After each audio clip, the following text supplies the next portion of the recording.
Quantos aqui, não precisa levantar a mão para responder, quantos aqui valorizam a presença do Senhor?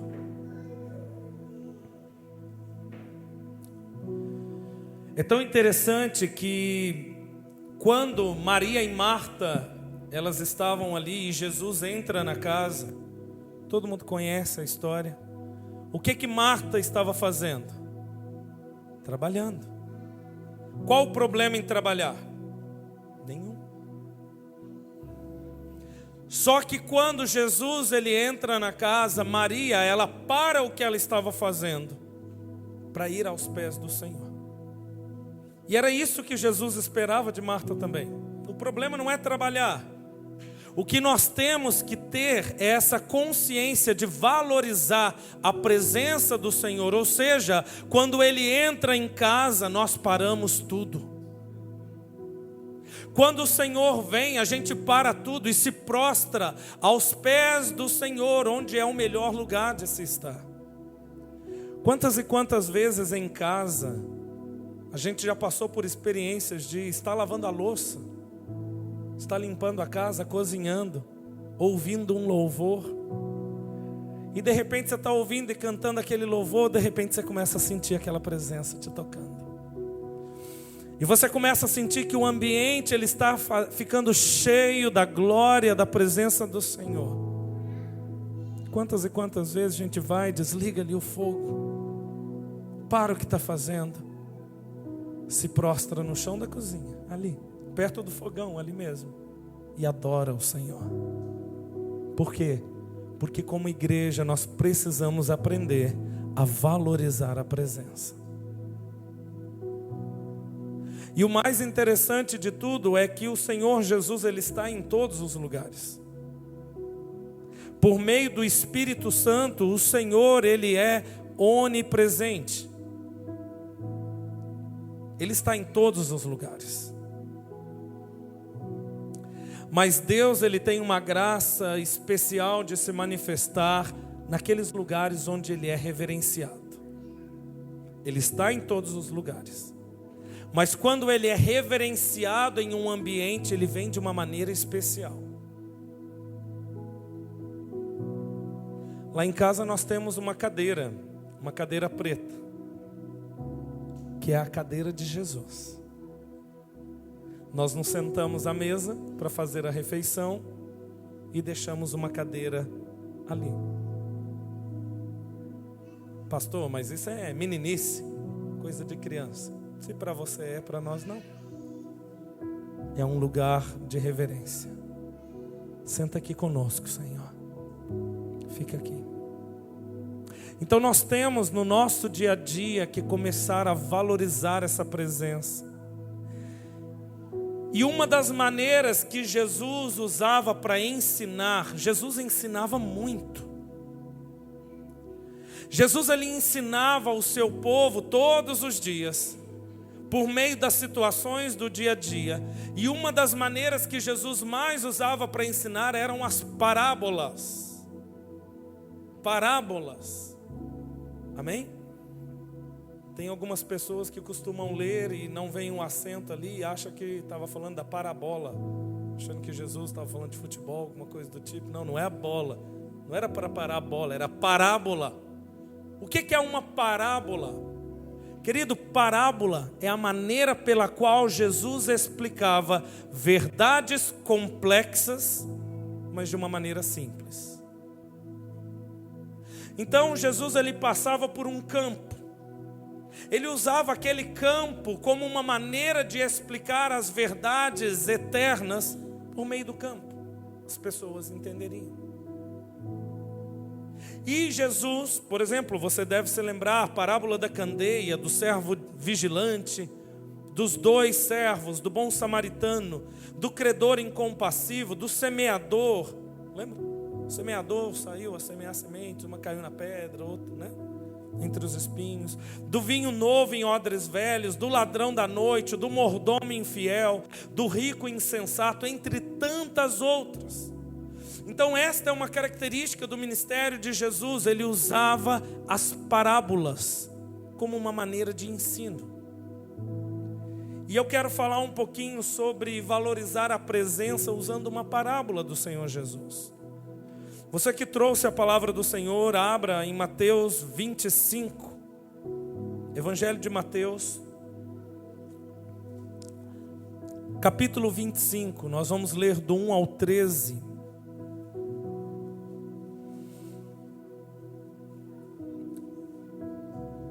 E o texto diz o seguinte, Mateus 25, a partir do primeiro versículo. Isso é uma parábola. O reino dos céus, pois, será semelhante a 10 virgens que pegaram suas candeias e saíram para encontrar-se com um noivo. Quantas virgens?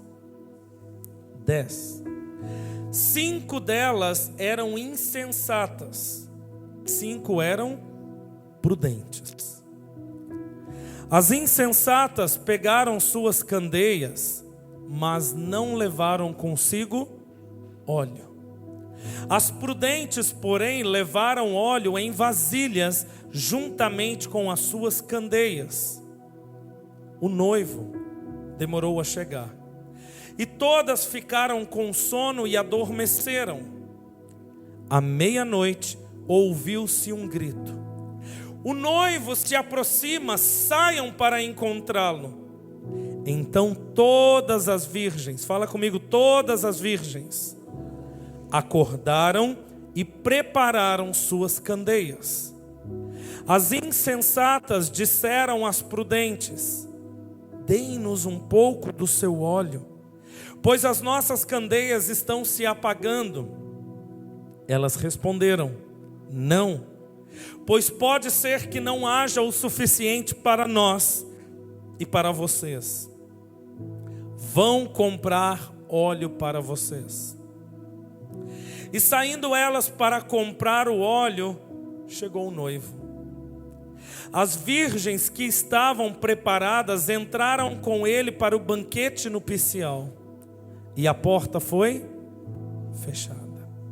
Mais tarde vieram também as outras e disseram: Senhor, Senhor, abra a porta para nós.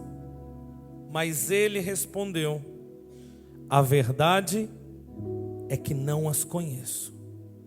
Portanto, o Senhor Jesus dizendo: vigiem, porque vocês não sabem o dia e nem a hora.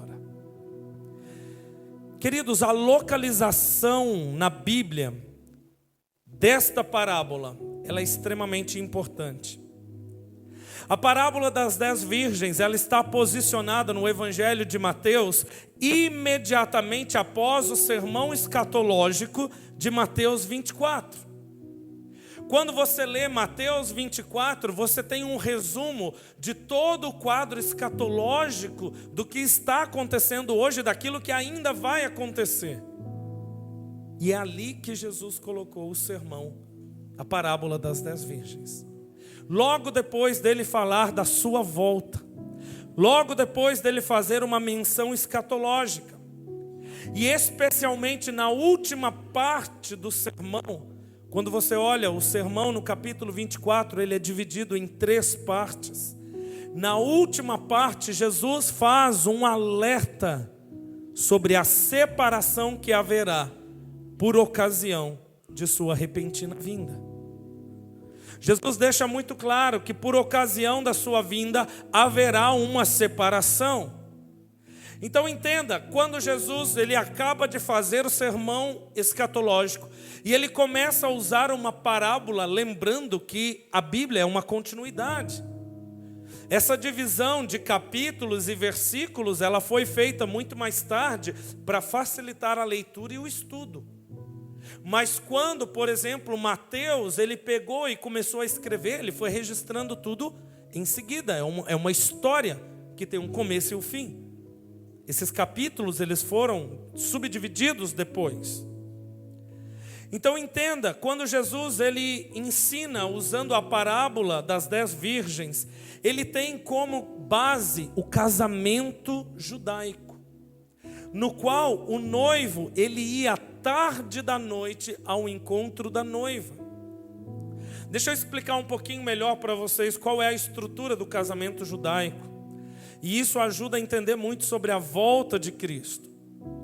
Na cultura judaica, quando um homem decidia casar-se com uma mulher, eles assumiam um compromisso, no qual eles diziam que estavam desposados. É como se fosse um período de noivado, não de namoro, porque na Bíblia não tem namoro. Você não vai achar um namoro na Bíblia. Você vai achar um homem e uma mulher que decidiram se casar. Então agora vamos fazer os preparativos do casamento, mas a decisão está feita.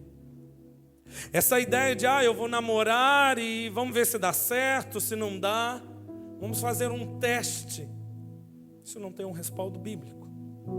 Na Bíblia um homem encontrava uma mulher, decidiam casar-se, assumiam um compromisso e passavam a preparar, o homem passava a preparar o momento do casamento. Mas qual era uma característica do namoro judaico? Do namoro não, gente. Do compromisso judaico de casamento. Qual era uma característica? A partir do momento em que o casal firmava este compromisso, o noivo não via mais a noiva até o dia do casamento. Eles se afastavam. E nesse meio tempo, o que o noivo fazia? Ele ia preparar a casa, a morada. E quem que determinava o momento certo do casamento? O pai do noivo. Quando ele olhava aquela casa que estava sendo preparada, e ele dizia: está boa, está pronta, pode ir buscar a noiva. Então é por isso que o casamento judaico ele não tinha uma data marcada. Não tinha como saber. E qual era a outra característica? O noivo ia buscar a noiva à noite. Consegue fazer aí alguma associação entre Cristo, a igreja e a volta de Jesus? Jesus no Evangelho de João, ele fala: olha, não se perturbe o vosso coração. E depois ele diz: olha, eu estou indo para o Pai. O noivo firmou um compromisso com a noiva. Eu estou indo para o Pai e vou preparar lugar para vocês. E quando eu preparar, voltarei e os levarei para onde eu estou. Era assim que funcionava. E lembra quando Jesus ele fala: olha, acerca daquele dia, nem mesmo o Filho do Homem conhece. Por quê? Porque quem determina a volta do noivo não é o noivo, é o pai do noivo. E era assim que funciona. Assim que funcionava na cultura judaica. Então Jesus usa uma parábola de uma maneira que eles compreenderiam com facilidade. Falando o quê? Sobre a sua volta, sobre o seu retorno. Então a parábola ela tem como base o casamento judaico, no qual o noivo ele ia tarde da noite ao encontro da noiva. E as 10 damas iam ao encontro do noivo no caminho para lhe iluminar o trajeto até a casa da noiva. Então havia 10 damas, que são essas 10 virgens, que elas tinham um papel de fazer o quê? Iluminar o caminho, preparar o caminho para a volta do noivo. E todas, preste atenção no texto, todas as 10 eram virgens. Fala comigo, virgens. Querido, historicamente, quando você olha para a história da igreja, a virgindade, historicamente falando, ela está ligada ao quê? À religiosidade e ao sagrado. A virgindade está ligada à religiosidade e ao sagrado. Então, observe que na parábola, tanto as prudentes quanto as insensatas como está escrito na NVI, insensata. A Almeida Revista e Atualizada vai dizer as nécias. A Almeida Revista e Corrigida vai dizer as loucas, falando das mesmas mulheres, insensatas, nécias ou loucas. Tanto as prudentes quanto as insensatas, todas eram virgens. Todas eram virgens. Então, isso significa o quê? O fato de todas serem virgens significa que todas estavam no mesmo contexto. Todas estavam no mesmo lugar. Entenda, isso não significa que alguns perderão a salvação, mas significa que alguns nunca tiveram a salvação, mesmo estando no meio. Querido, a salvação, ela é pela graça, sim. Mas quando eu recebo o Senhor como Senhor e Salvador, não tem como eu permanecer sendo a mesma pessoa. Eu preciso entrar num processo de conversão. E o que é convergir? É estar indo para um lado, perceber que aquele não é o caminho correto, e então eu faço uma volta e começo a ir no sentido contrário. Então, qual é uma prova verdadeira de conversão, de arrependimento que leva à salvação? É você identificar áreas da sua vida que te afastam de Deus e sair dessa rota, sair desse caminho e começar a convergir ao Senhor. Essa é uma prova verdadeira da salvação. Quando você prefere agradar mais a Deus do que aos homens. Quando você prefere obedecer a Deus do que aos homens. Quando o temor do Senhor, e eu tenho pregado sobre isso, falado sobre o temor do Senhor. Quando o temor do Senhor se torna prioridade na sua vida. Por quê? Porque a intimidade do Senhor é para aqueles que o temem. Se eu perguntar para você, você quer viver uma vida cristã superficial, de qualquer jeito? Ou você quer ir a lugares profundos em Deus? Qual seria a sua resposta? Lugares profundos. Só entra no profundo com Deus aquele que o teme. O salmista vai dizer que Deus, Ele revela os seus mistérios aos que o temem. Então entenda, querido, as virgens eram insensatas. E essas virgens insensatas, em momento algum, elas foram prudentes. O tempo todo elas eram insensatas. Não significa que elas começaram a parábola como prudentes e se tornaram, não. Jesus fala de um grupo, de dois grupos. Um grupo de virgens prudentes, um grupo de virgens insensatas. E ambos grupos estavam juntos. Vão prestando atenção. As insensatas em momento algum foram prudentes e as prudentes em nenhum momento se tornaram loucas. A parábola começa e termina com 5 prudentes e 5 insensatas.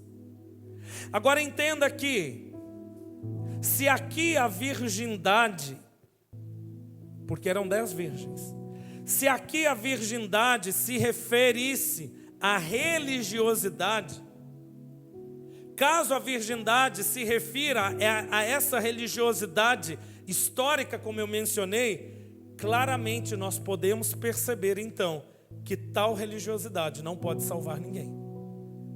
Porque as 5 insensatas também eram virgens, mas elas não puderam entrar com o noivo.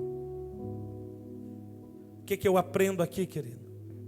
Que religião não salva ninguém. O que salva é uma vida com Jesus. O que salva é a intimidade.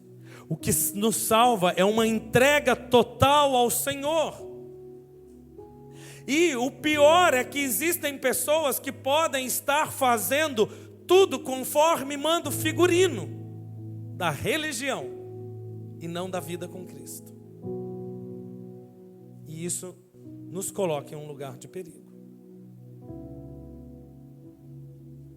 Porque quando nós somos verdadeiramente salvos, nós vamos fazer o que tem que ser feito, não por obrigação, mas por prazer. Deixa eu dar um exemplo disso para vocês.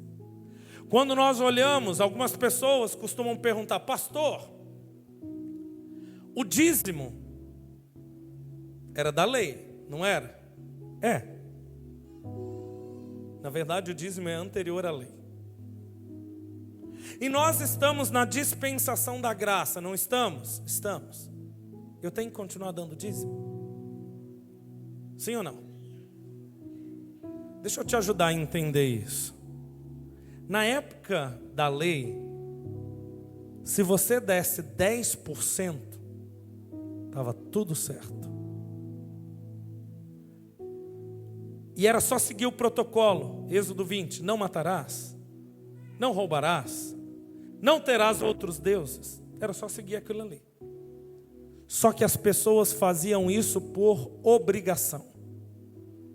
O que mudou na graça? Que hoje nós continuamos fazendo isso. Aquele que está em Jesus, ele não vai matar. Aquele que verdadeiramente está em Jesus, ele não vai roubar. Ele não vai trair, ele não vai cobiçar. Só que ele faz tudo isso por amor. Então, quando a gente pensa nessa questão do dízimo, da oferta, tenho que continuar fazendo. Querido, nós estamos na graça. E a graça, ela cobra muito mais de nós do que a lei. A lei te pedia 10%. Hoje na graça, talvez o Senhor vai te pedir tudo. E se você der só os 10%, Ele ainda pode falar com você: dá mais, faz mais. E é tão interessante que existe uma situação em que Jesus, ele está falando de um grupo de pessoas. Ele fala: olha, vocês dão um dízimo do cominho, do endro e da hortelã. Façam também isso. Ele vai falar todo ali num contexto. E ele fala: olha, façam isto, sem omitir aquilo. Então, quando você vai ler, você entende que Jesus, ele não estava dizendo que eles não deveriam mais dizimar. Mas e aí, já estava na época de Jesus, entrando na graça. Então entenda por que eu estou falando isso. Porque a religiosidade, ela é perigosa. Muitas vezes eu acho que só porque eu estou fazendo as coisas, olha, eu vou no domingo, eu dou o dízimo, eu faço tudo certinho. Querido, isso não salva ninguém. Se você realmente está salvo em Cristo Jesus, você vai ter prazer em fazer tudo isso. Gente, como que eu amo ter, além do dízimo, ter um dinheiro na mão para ofertar. É muito bom poder ofertar, porque a palavra fala que melhor coisa é dar do que receber. Então, se você pode ofertar porque você tem, é porque o Senhor já proveu. Amém? Então entenda, se aqui a virgindade se refere à religiosidade, claramente podemos perceber então que tal religiosidade não poderá salvar ninguém. Entenda, não basta ser virgem. É preciso ter o azeite, o óleo. O fato das 10 serem virgens não fez com que as 10 fossem salvas. Então não basta viver uma vida religiosa correta, é preciso ter azeite. Deixa eu ler para vocês Efésios 2:8. Pois vocês são salvos pela graça, por meio da fé, e isto não vem de vocês, é dom de Deus.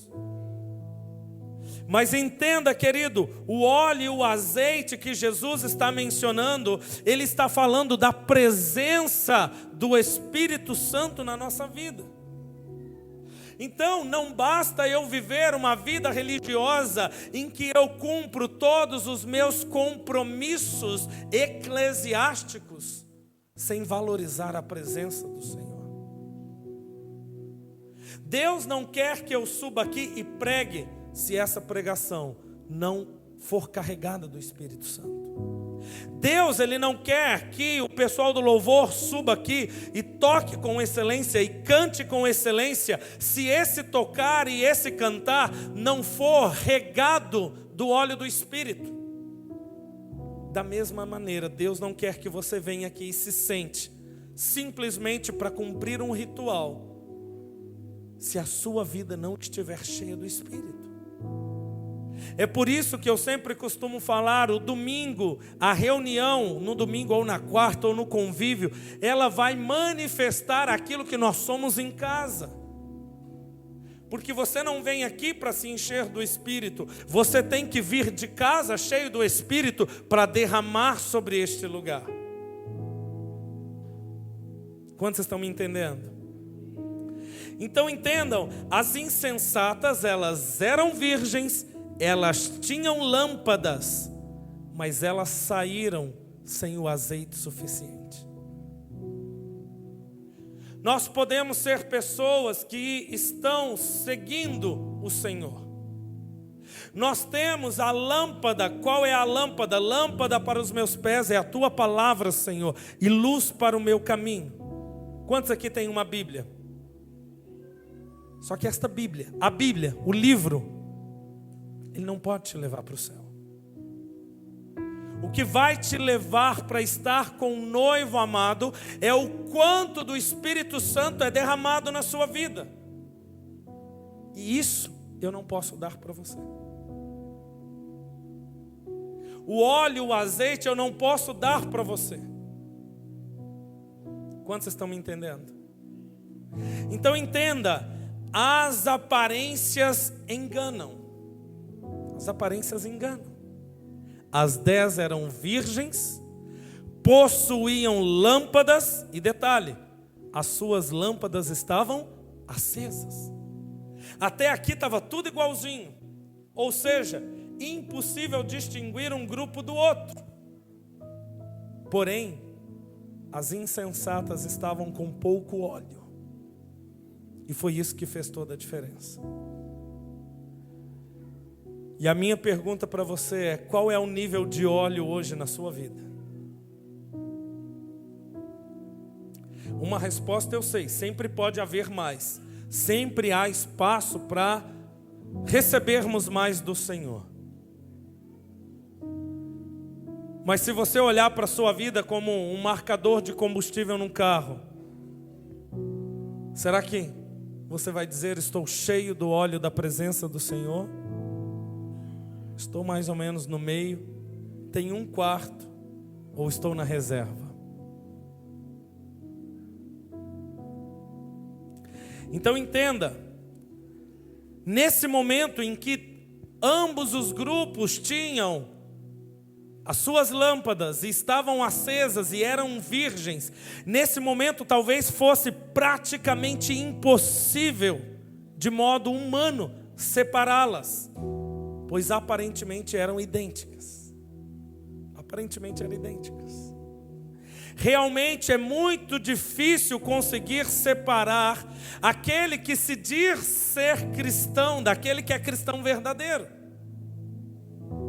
É claro que existem alguns frutos que vão mostrar, mas é muito difícil. Por quê? Porque tem gente que sabe fazer um modo cristão muito bem.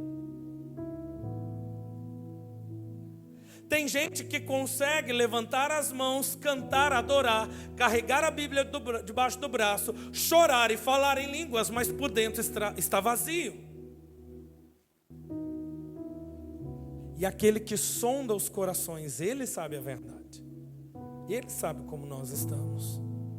Então entenda, esses dois grupos, agora trazendo isso para a igreja, esses dois grupos frequentam as mesmas igrejas, ouvem os mesmos sermões e cantam os mesmos louvores.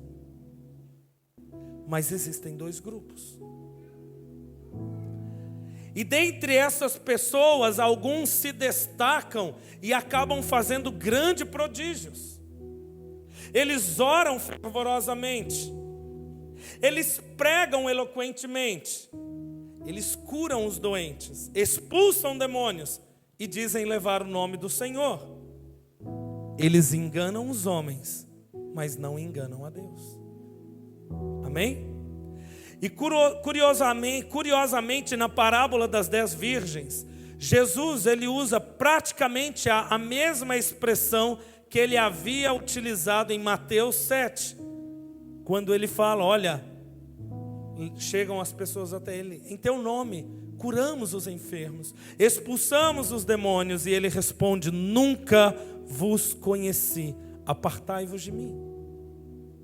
Aquelas 5 virgens insensatas, elas voltam e elas tentam argumentar com o noivo querendo entrar. E ele mais uma vez ele vai dizer, eu não as conheço.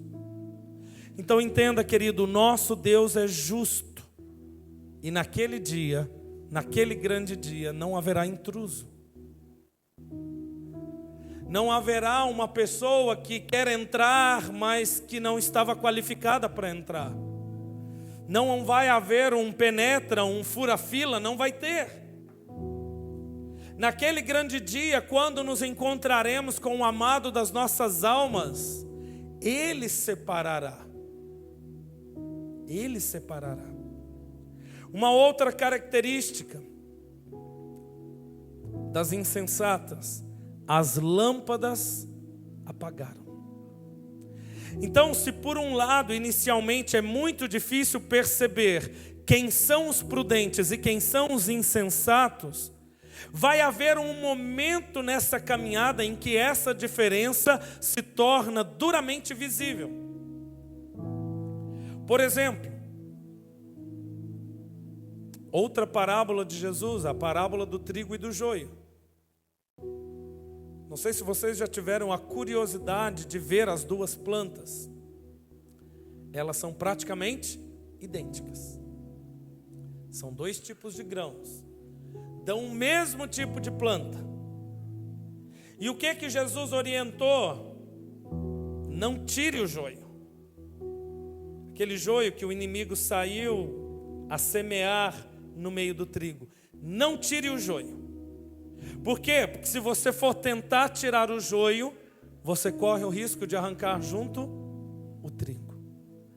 Mas espera, deixa caminhando junto, porque vai haver um momento em que a diferença vai ficar muito clara. Qual é? Lembrando que Jesus não inventava historinha, ele contava uma realidade. E essa é a realidade do campo. Se você plantar junto o joio e o trigo, qual é uma característica do trigo no tempo da colheita? Ele se curva. Ele começa a dobrar. O joio não. O joio permanece reto. E no momento da colheita, claramente, você consegue ver quem é joio e quem é trigo. E a mesma coisa com a parábola das 10 virgens. Num primeiro momento não dava para saber a diferença. Todas eram virgens. Todas tinham lâmpadas e todas as lâmpadas estavam acesas. Mas então chega um momento em que as lâmpadas das insensatas se apagaram. Então entenda, há um momento em que essa diferença se torna duramente visível ao apagar das lâmpadas. O cristão nominal, com a sua fé histórica, não conseguirá manter sua lâmpada acesa no momento em que o noivo vier. Querido, eu sempre falo, a volta de Cristo, ela está próxima. E eu não quero vir aqui como um profeta do caos para gerar medo em vocês, não. Mas existe uma realidade bíblica que antecede a volta de Jesus. Quantos aqui esperam o retorno do Senhor? Mas existe uma realidade bíblica de quê? De que as coisas irão ficar cada vez piores. Querido, eu faço uma pergunta honesta para vocês. Uma pergunta muito honesta. Em amor, porque eu estou ensinando a igreja. Um cristão, vou usar um exemplo, podem ser diversas outras situações. Um cristão que tem que fazer a escolha entre ir ao culto e assistir um jogo, porque é a final do seu time, e ele não consegue renunciar àquele jogo em prol de buscar a Deus. Responda para você mesmo. Você acha que uma pessoa dessa, ela vai suportar a perseguição quando vier? Quando alguém chegar a esta pessoa e falar, olha, ou nega Jesus ou morre agora com uma faca no pescoço, você acha que essa pessoa vai ter condições de falar, não, eu não nego, me mata agora? Eu não acredito. Eu não acredito.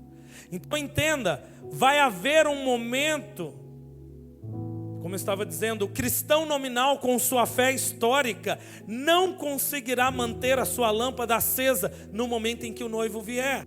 Ou seja, a sua hipocrisia, a sua religiosidade e a sua aparência podem até iluminar o caminho de sua vida por um tempo. Por um tempo. Mas existe um momento em que essa lâmpada se apaga. Deixa eu dar um outro exemplo. Quem aqui gosta de olhar a lua?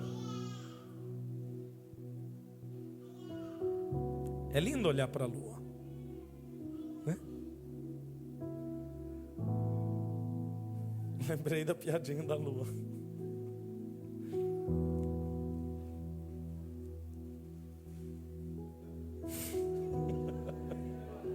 Agora eu vou ter que contar. Tem duas. Posso contar? Não, eu lembrei da ilustração que eu falei, quem gosta de ver a lua? O casal quando está apaixonado, né? No começo do relacionamento, um olha para o outro. O que é aquilo? É a lua, amor. E se esse casal não cuidar depois de alguns anos ali, né? O que é aquilo? A mulher pergunta. É a lua, você não está vendo? E muda, né? Eu lembrei disso e lembrei da dieta da lua. Alguém já ouviu falar da dieta da lua?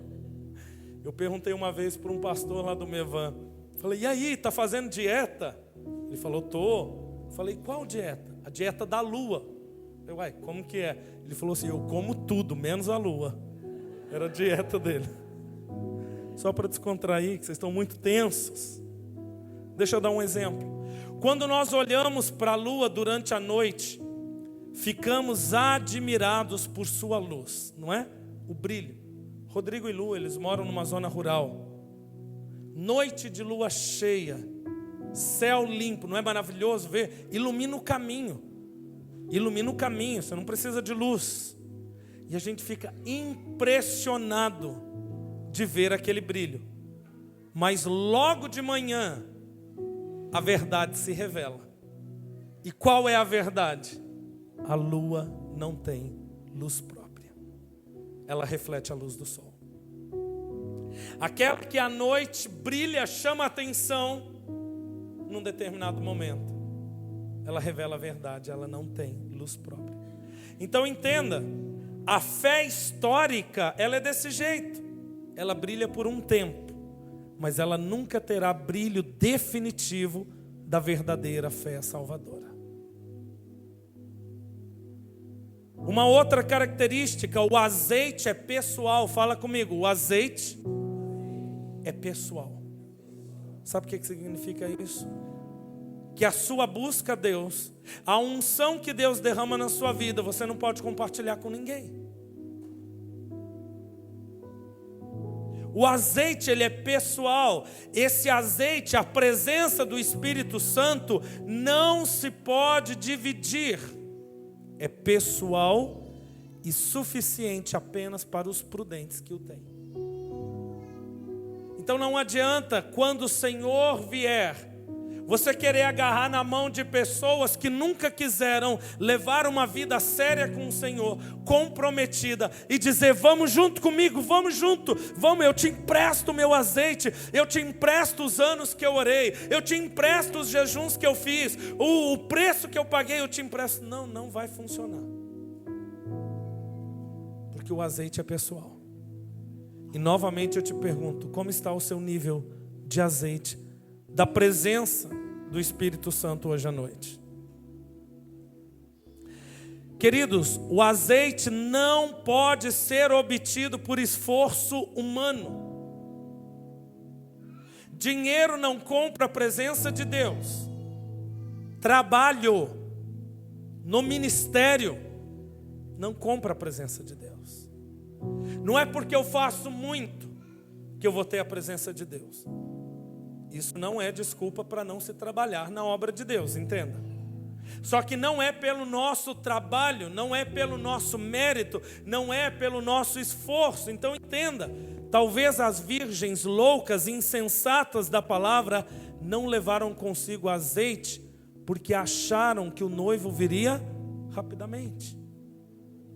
Quando perceberam que o noivo tardou em vir, então, desesperadamente tentaram comprar o azeite que lhes faltava. A hora que elas viram ali que estava acabando, ou seja, a lâmpada se apagou e elas foram procurar azeite e não tinha, em desespero elas quiseram sair para comprar o azeite. E a parábola termina com as virgens loucas batendo a porta do noivo e sendo por ele rejeitadas.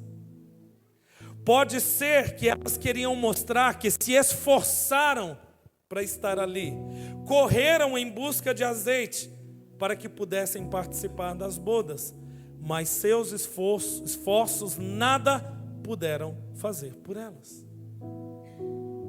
Então entenda, querido, ser cheio do Espírito Santo não é o quanto você faz de alguma coisa, é o quanto você se entrega verdadeiramente.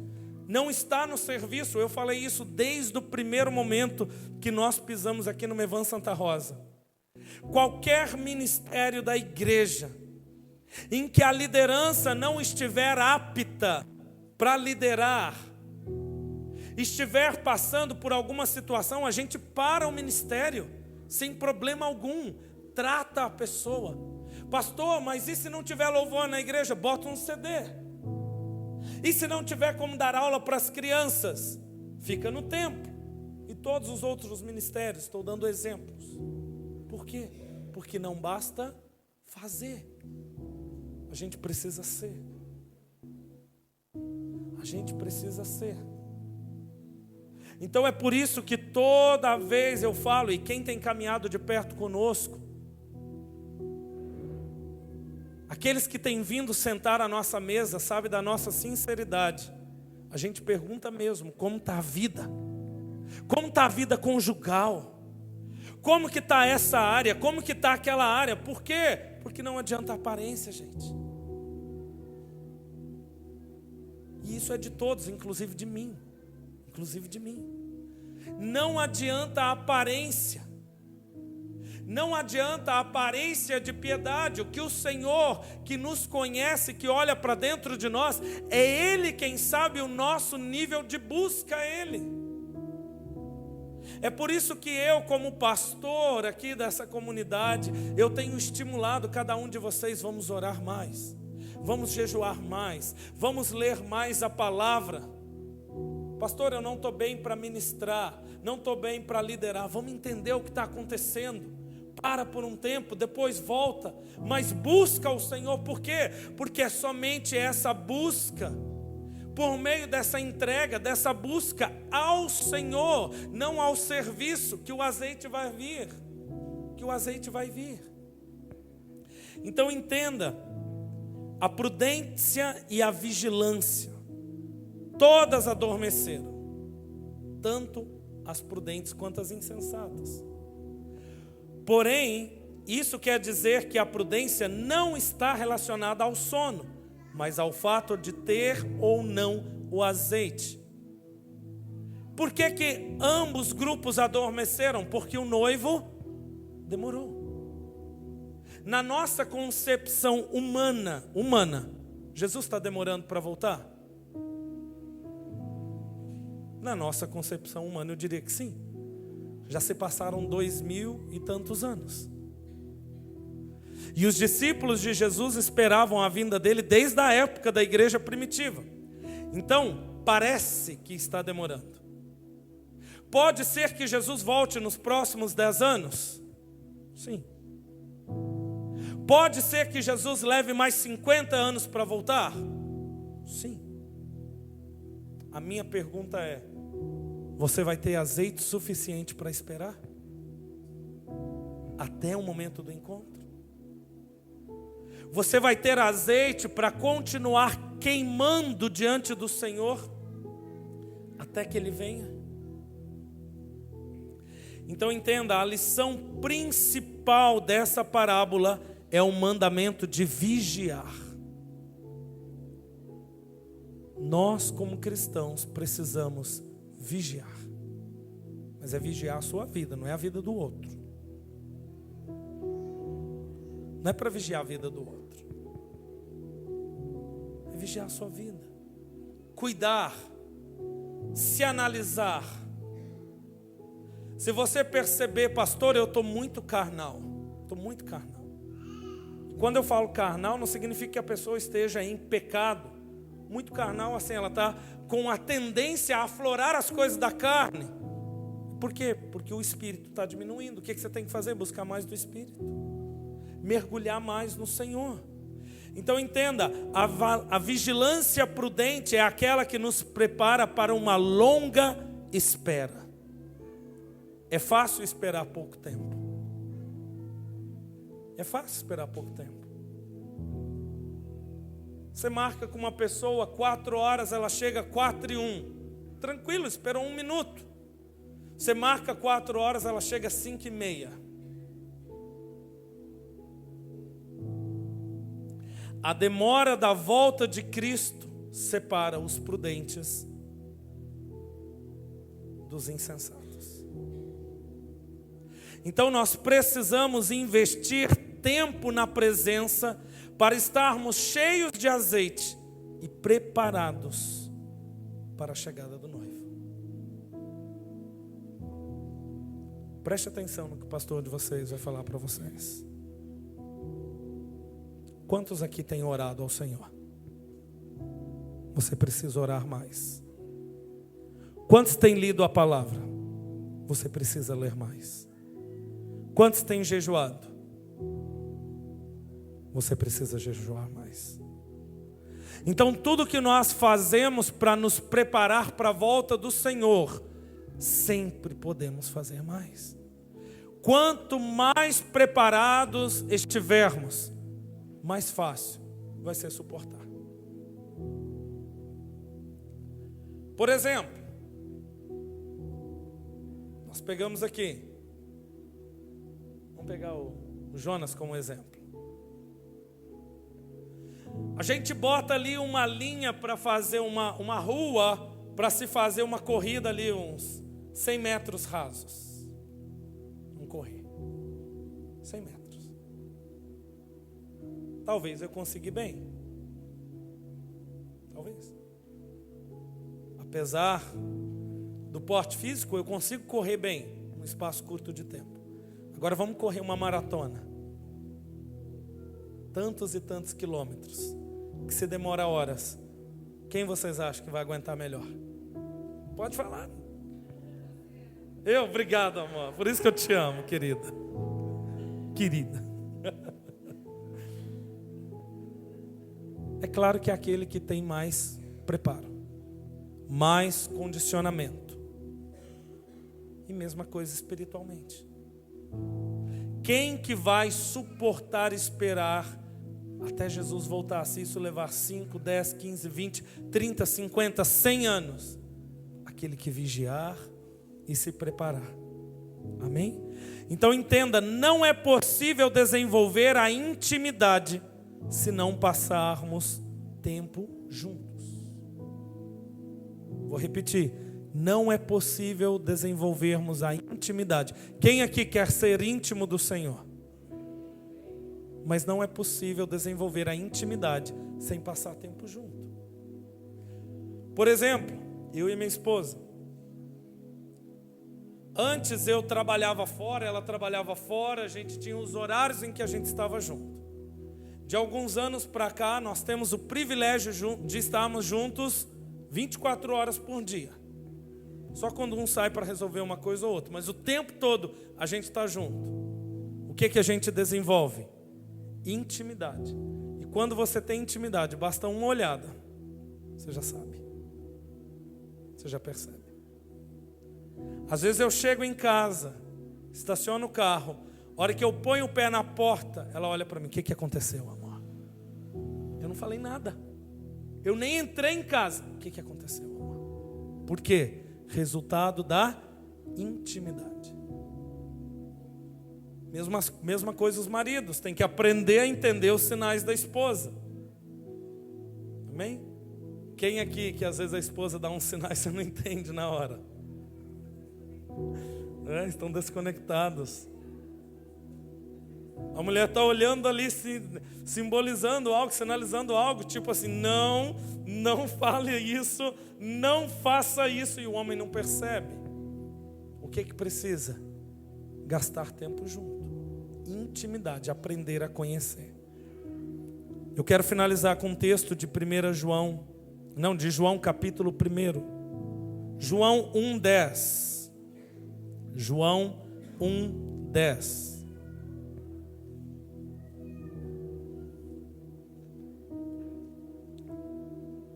João 1:10. Aquele que é a palavra, o Cristo, estava no mundo, e o mundo foi feito por intermédio dele, mas o mundo não o reconheceu. Veio para o que era seu, mas os seus não o receberam. Contudo, aos que o receberam, aos que creram em seu nome, deu-lhes o direito de se tornarem filhos de Deus, os quais não nasceram por descendência natural, nem pela vontade da carne, nem pela vontade de algum homem, mas nasceram de Deus. Queridos, quantos querem conhecer o Senhor? Mas para verdadeiramente conhecermos e recebermos o Senhor, precisamos ser nascidos de Deus.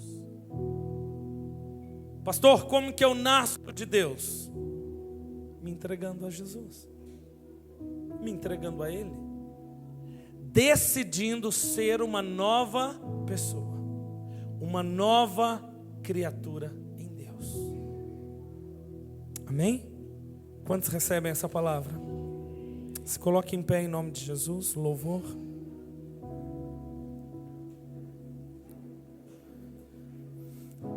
Eu quero orar por vocês, mas antes de orar, eu quero dar uma oportunidade para você que talvez nunca tenha reconhecido Jesus como Senhor e Salvador. Pastor, eu nunca me entreguei verdadeiramente. Cresci ouvindo falar de Jesus, fui na igreja há muito tempo, mas eu nunca verdadeiramente me posicionei em dar um passo de fé e falar: Jesus, a minha vida é sua, a minha casa é sua, eu sou completamente teu. Eu nunca fiz isso, pastor. Mas nesta noite eu gostaria de fazer uma declaração pública de que o Senhor é o meu Senhor. Vamos concentrar, gente, por favor. Por favor. Esse é o momento em que eu preciso da intercessão de vocês, não das distrações, por favor. Então talvez, se houver alguém aqui que diga: pastor, eu nunca levantei a mão dizendo que eu quero reconhecer Jesus como Senhor e Salvador, para que Ele seja o Deus, o Senhor da minha vida. Talvez você nunca tenha feito, mas queira fazer isto esta noite. E eu quero te dar a oportunidade de orar por você. Se tem alguém que deseja entregar a sua vida para que o Senhor, Ele tenha o total controle, o total domínio, e que todos os planos que Ele tem para você se cumpram, eu queria te pedir que levantasse a mão no seu lugar, caso tenha alguém. Essa é a oportunidade de você fazer uma confissão pública dizendo: Senhor Jesus, eu quero te servir. Tem alguém? Amém. Mas se ao longo dessa ministração de hoje você percebeu que o seu nível de azeite está baixo, e você ficou preocupado, quem aqui já saiu com o carro na reserva e ficou preocupado se não ia parar no meio do caminho? O pior é quando não funciona o marcador, que aconteceu já comigo. Não funcionava, achei que tinha e não tinha, fiquei no meio do caminho. E talvez ao longo dessa ministração de hoje você começou a olhar para você e perceber: eu preciso aumentar o nível de azeite. Eu preciso mais da presença do Senhor. Eu preciso. Eu quero te convidar a vir aqui à frente. Eu quero orar por você. Orar para que o Senhor te encha. Orar para que o Senhor te ajude a alcançar o lugar que Ele deseja que você tenha nele, para que você possa suportar tudo aquilo que ainda vamos viver e passar. Se tem alguém, querido, não fique com vergonha. Não é vergonha nenhuma, não é humilhação nenhuma. Na verdade é uma atitude de honra, quando você fala: Senhor, eu estou reconhecendo que eu preciso de Ti. E essa pessoa que o pastor está falando sou eu. Não é vergonha nenhuma. Vem aqui à frente que nós queremos orar por vocês. Enquanto o louvor canta uma canção, nós vamos orar por vocês. Se tiver mais alguém, vem aqui à frente. Se você deseja mais desse óleo, mais dessa presença do Senhor, não se detenha. Não se detenha. Não se detenha. Eu quero pedir aos pastores, aos líderes de ministério, venham orar por essas pessoas. Saiam dos seus lugares. Um homem vai orar com um homem, uma mulher vai orar com uma mulher. Peça para que essas pessoas sejam cheias do poder de Deus.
Enche-nos, Senhor, da tua graça. Enche-nos do teu poder. Enche-nos, Senhor. E novamente eu pergunto, caso haja alguém que nunca disse: Senhor Jesus, eu quero que tu sejas Senhor sobre a minha vida, porque eu preciso de ti. Se tiver alguém, levante a sua mão, porque nós queremos te abençoar. Em nome de Jesus. Aleluia. Amém? Que esse seja o desejo de toda a igreja. Senhor, enche-me. Eu preciso do óleo. Eu preciso do azeite.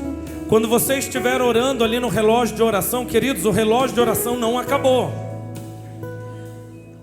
Ele vai até Deus me direcionar a pararmos. Quando você estiver orando, inclusive nós temos alguns horários em aberto. Pessoas que tem horário que tem 2 ou 3 pessoas e alguns horários vazios. Vamos tentar remanejar para ter as 24 horas do dia em oração. E quando você estiver orando por esse novo tempo que estamos vivendo, ore também pedindo: Senhor, enche-me. Eu não quero ser mais o mesmo. Eu não quero ser mais a mesma pessoa, Senhor. Muda a minha vida, muda a minha história, em nome de Jesus. Amém? Feche seus olhos, estenda as suas mãos. O Senhor te abençoe e te guarde. O Senhor faça resplandecer o seu rosto sobre ti e te conceda graça. O Senhor volte para ti o seu rosto e te dê a paz. Em nome de Jesus. Tenham todos uma semana abençoada no Senhor. Voltem na paz. Saiam daqui adorando, jubilando, celebrando o nome do Senhor.